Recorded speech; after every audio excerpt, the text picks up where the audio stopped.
ابھی تھوڑا سا آتے ہیں، موجودہ ڈاکٹر ذاکر نائک صاحب پاکستان آئے ہوئے ہیں، اور اس سے پہلے بھی وہ پاکستان آئے تھے، اور اس سے پہلے جب وہ آئے تھے وہ آپ کے والد صاحب کی خدمت پہ آئے تھے، ڈاکٹر اسرار صاحب سے. ان کا خود کہنا ہے کہ میں آیا تھا کچھ سیکھنے کے لیے، ان کے پاس کچھ وقت گزارنے کے لیے. آپ کو یاد ہے اس والے سے کچھ تفصیلات ہیں آپ کے پاس؟ آپ کی بھی کوئی ملاقات ہو سکتی ہے ان سے؟ جی، ڈاکٹر ذاکر نائک صاحب جو ہیں وہ غالباً 1991 میں جی ایک ہی مرتبہ پاکستان آئے ہیں، اور وہ اس وقت ہوللی سوللی ڈاکٹر صاحب سے ہی ملنے آئے تھے. جی بالکل. قرآن اکیڈمی لاہور میں آئے تھے، کچھ دن قیام کیا تھا. میں ان دنوں میں اسلام آباد ہوتا تھا، یونیورسٹی میں ہوتا تھا میں. اس وجہ سے میری بہت ملاقاتیں نہیں ہوئی، لیکن ان کا آنا اور ان کی وہاں پر موجودگی اس کا مجھے پتہ چلتا رہا تھا. ان کی ڈاکٹر صاحب سے کافی لمبی لمبی نشستیں ہوئی ہیں. پھر انہوں نے جو ہے ڈاکٹر صاحب سے ایڈوائسز لی کہ مجھے کیا کرنا چاہیے، کیسے کرنا چاہیے کام. اور پھر سب سے بڑھ کر یہ کہ ڈاکٹر صاحب کا جتنا لٹریچر اس وقت اویلیبل تھا، اس وقت تو صرف سی ڈیز اور ویڈیو، سی ڈیز نہیں بلکہ کیسٹس، آڈیو اینڈ ویڈیوز وہ ہوا کرتی تھی. وہ سب کا سب قیمت ادا کر کے وہ یہاں سے خرید کے لے کے گئے تھے، اور بہت بڑا بلک تھا جو وہ یہاں سے لے گئے. بہت ساری کتب بھی تھی ماشاءاللہ، کتابیں. ان چیزوں کو پھر انہوں نے وہاں پر جو ہے نشر کرنا شروع کیا. لوکل جو نیٹ ورکس ہوتے تھے اس وقت، اب تو ان کی بھی ضرورت نہیں رہی، پہلے ہوتا تھا کیبل نیٹ ورک. جی جی بالکل. تو انہوں نے اس سے اس پیغام کو پھیلانا شروع کیا. خود بھی ظاہر تفصیل سے انہیں سنا، ڈاکٹر صاحب سے گفتگو کی، تو اس سے ان کا اپنا ذہن بن گیا. تو میرا خیال ہے انہوں نے جو بعد میں جتنی خدمات کی ہیں ان میں ڈاکٹر صاحب کی ایڈوائسز پر انہوں نے عمل کیا، اور وہ اکثر نام بھی لیتے رہتے ہیں، اور وہ ڈاکٹر صاحب کو جو ہے نالج کرتے ہیں. جی جی بالکل. اور پھر ظاہر ہے اس کے بعد 2004 میں جب ڈاکٹر صاحب گئے ہیں انڈیا، تو اس وقت تو وہی تھے ان کے انوائٹ کرنے والے بھی اور سارے انتظامات کرنے والے بھی. انہوں نے ڈاکٹر ذاکر نائک صاحب نے سب کچھ کیا تھا مینیج. IRF اس وقت جو تھا وہ ذرا محدود تھا، ان کی اپنے ساتھ چند لوگوں کی تعاون ہوتا تھا، لیکن وہ ماشاءاللہ جس طریقے سے وہ آرگنائز کرتے تھے ایونٹس کو، وہ ایک غیر معمولی چیز تھی. تو اس وقت بھی ڈاکٹر ذاکر نائک صاحب ہی وجہ بنے، اگرچہ اس سے پہلے کوئی 7 مرتبہ ڈاکٹر صاحب انڈیا جا چکے تھے. اچھا جی ہاں. سب سے پہلے تو جانا ڈاکٹر صاحب کا ہوا ہے میرا خیال ہے 1980 میں. ٹھیک ہے. ڈاکٹر صاحب کے دیرینہ ساتھی تھے قاضی عبدالقادر صاحب، وہ ان دنوں لاہور میں ہوتے تھے. تو انہوں نے وہ پہلا جو سفر تھا وہ آرگنائز کیا تھا، اور اس وقت ڈاکٹر صاحب بہت سے جگہوں پر، بہت سے مقامات پر. انڈیا جو ڈاکٹر صاحب کا جانا ہوتا تھا وہ اسی حوالے سے کوئی بیانات وغیرہ ہی ہوتے تھے ان کے وہاں پہ؟ جی، انڈیا جو پہلی مرتبہ گئے تھے اس وقت وہ کئی شہروں میں گئے تھے. اس وقت تو ظاہر ایک شوق بھی تھا، پارٹیشن کے بعد سے جانا نہیں ہوا، تو 1980 میں غالباً پہلی مرتبہ انڈیا جانا ہوا تھا. تو اس وقت دہلی بھی گئے تھے، کانپور بھی گئے تھے، علی گڑھ بھی گئے تھے.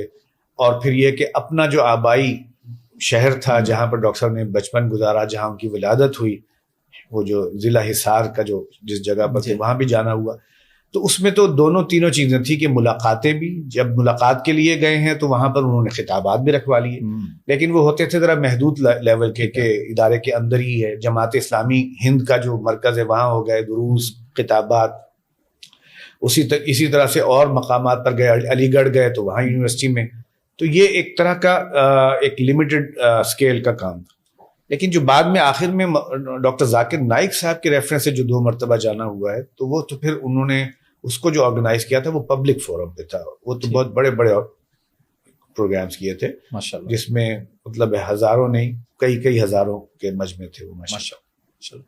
ڈاکٹر صاحب کا یوٹیوب چینل تھا ایک جس میں ملینز میں لوگ فائدہ اٹھا رہے تھے، وہ کس وجہ سے بند ہو گیا تھا اور کیا وہ کبھی واپس آ سکا؟ وہ کیا وجوہات کیا تھی؟ کوئی خاص بیانات تھے یا کسی خاص طبقے کو ہٹ کیا تھا جس کی وجہ سے ایسا ہوا؟ اس کی بندش تو ہوئی، یہ تو کوئی شک نہیں. پھر ہمیں کافی عرصے تک اس بات کی سمجھ نہیں آ رہی تھی کہ کیا وجہ بنی، لیکن پھر رفتہ رفتہ چیزیں جو ہیں انفولڈ ہوئیں. اس سے پتہ چلا کہ ڈاکٹر صاحب نے جو آخری دور کی جو خبریں آتی ہیں احادیث میں، اور اس میں یہود کا جو کردار آتا ہے، اور اس میں پھر الملحمۃ العظمیٰ وغیرہ کا ذکر ہے، ان چیزوں کا جب ڈاکٹر صاحب نے چرچا کیا ہے تو ظاہر ہے یہ وہ چیزیں تھیں کہ جو زائنسٹ ذہن کے لوگ جو ہیں ان کے لیے تکلیف دہ ہوتی تھی. اگرچہ محسوس یہی ہوتا ہے کہ کسی یہودی نے اس سلسلے میں کوئی شکایت نہیں رجسٹر کرائی ہے، تو ان کے کوئی جو پس پردہ جو دوست ہیں شاید عرب ورلڈ میں سے بعض، انہوں نے جو ہے وہ کمپلینٹس کی کہ یہاں ہیٹرڈ، نفرت اور اس کی جو بیسک اصول ہیں اس یوٹیوب کے، اس کے خلاف باتیں ہیں. تو اس پر جو ہے پھر انہوں نے وہ چینل کو بین کر دیا تھا. وہ چینل جو تھا وہ ظاہر ہے اس نے ایک بڑا مقام پیدا کیا ہوا تھا، اس کی بہت بڑی سرکولیشن تھی، بڑے پیمانے پر اس کو دیکھا جاتا تھا. تو پھر جب وہ بند ہوا تو ظاہر ہے پھر ہمیں اس پیغام کے لیے پھر ہمیں آلٹرنیٹ جو چینلز ہیں ان کی طرف جانا پڑا. اور اس سے پھر اللہ کا شکر ہے وہ کام جو ہے رکا نہیں بلکہ کام چلتا رہا. اب ایک نہیں کئی چینلز چل رہے ہیں. تو اس پہلو سے الحمدللہ وہ ایک طرف سے جو بندش ہوئی ہے تو اس سے کچھ اور راہیں کھل گئی. ابھی بھی جو کافی سارے چینلز ہیں ماشاءاللہ وہ اسی مقام پہ پہنچ چکے ہیں. جی ہاں کام اسی طریقے سے اگر بالکل منوان اس پر نہیں بھی پہنچے تب بھی اس کے قریب ضرور ہیں. ٹھیک ہے ماشاءاللہ. انجینئر محمد علی مرزا صاحب وہ بھی جس طرح ڈاکٹر ذاکر نائک صاحب ذکر کرتے ہیں، مرزا صاحب بھی تقریباً اپنے ہر نشست میں یا خاص طور پہ جب ان کے اساتذہ کے بارے میں پوچھا جائے تو وہ ڈاکٹر اسرار صاحب کا ذکر کرتے ہیں. وہ کہتے ہیں میں ان کی صحبت میں گیا ہوں، میں نے ان سے سیکھا ہے، بلکہ وہ کہتے ہیں میں ایک دفعہ گیا تو میرا ارادہ تھا کہ میں ریکارڈ کروں گا چیزوں کو. تو مجھے ڈاکٹر صاحب نے فرمایا کہ بھائی اگر تم سیکھنے کے لیے آئے تو ریکارڈ. تو میں نے فوراً کیمرے بند کر دیے. تو ان کے حوالے سے آپ کو یاد ہے کچھ کہ جب وہ آئے یا آتے رہے تو کتنا عرصہ انہوں نے میں گزارا؟ نے بھی یہ باتیں جو ہے وہ انجینئر صاحب ہی کے حوالے سے سنی ہیں. ٹھیک ہے. غالباً وہ اسی دور میں آئے ہیں جب میں یہاں لاہور میں نہیں ہوتا تھا. میں اسلام آباد میں یونیورسٹی میں ہوتا تھا. اسی دور میں وہ تشریف لائے ہیں اور ایک مرتبہ یا 2 مرتبہ آنا ہوا ہے. ٹھیک ہے. تو اس کے علاوہ یہ کہ ڈاکٹر صاحب کی تقریروں اور تحریروں سے انہوں نے استفادہ کیا ہے. اس پہلو سے شاید وہ اپنے آپ کو ڈاکٹر صاحب کے شاگردوں میں شمار کرتے ہیں. لیکن ویسے شاگردی، استادی شاگردی جیسے ہوتی ہے کہ ان سے براہ راست کچھ چیزیں پڑھی ہوں یا زانو تلمس طے کیا ہو، اس طرح کا معاملہ تو نہیں ہوا کہ ہمارے کسی کورسز سے گزرے ہوں. جیسے ہمارے یہاں سے بہت سے دینی کورسز ہوتے ہیں، رجوع الی القرآن کورسز وغیرہ، تو وہ نوبت تو نہیں آئی. لیکن ان سے استفادہ کرنے کیا ہے انہوں نے، انجینئر صاحب نے، جس کا وہ ایکنالج کرتے ہیں. تو میں سمجھتا ہوں کہ وہ ایکنالجمنٹ جو ایک اچھی بات ہے کہ میں نے کن کن سے استفادہ کیا، ان میں ڈاکٹر صاحب کا نام بھی لیا.